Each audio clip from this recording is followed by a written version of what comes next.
Wisehub presents How to Say No Without Feeling Guilty.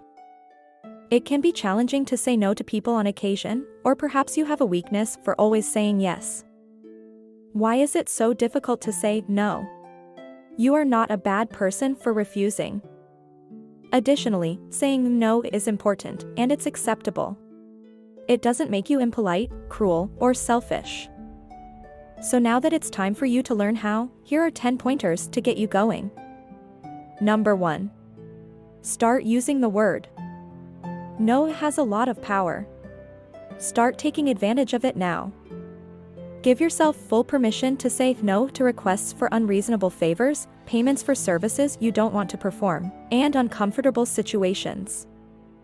People who drain you and things that are bad for your physical and mental health. It will be easier for you to say the word no once you use it more frequently. And for some people who are incredibly persistent, saying the word over and over again is the only way to get your point across. Just keep saying no if they insist. They'll understand the message eventually. Number 2. Don't apologize. It makes sense that you'd want to decline in a polite manner.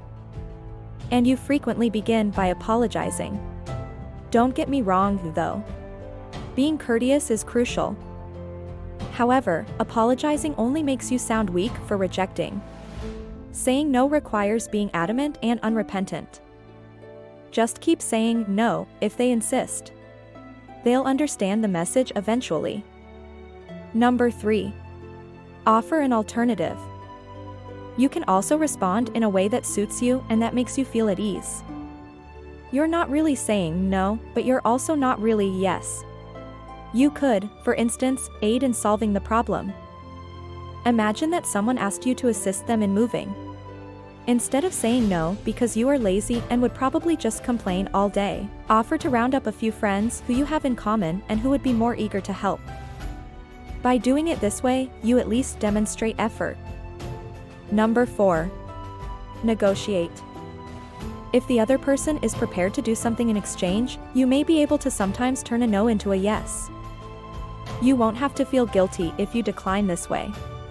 And if you say yes, you'll get something in return. An illustration. Imagine that your manager asks you to assist with a new project. But as you well know, there simply isn't time since your current project has a deadline. What are your options in this challenging situation? Ask if this new project has a higher priority than the current one before complaining or claiming that it is impossible. Perhaps he could slip the deadline on your current project by a few days.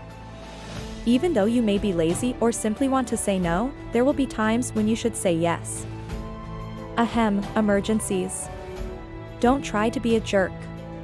If your friend needs your assistance and is experiencing a crisis, do not refuse because you would prefer to wank your willy or paint your nails.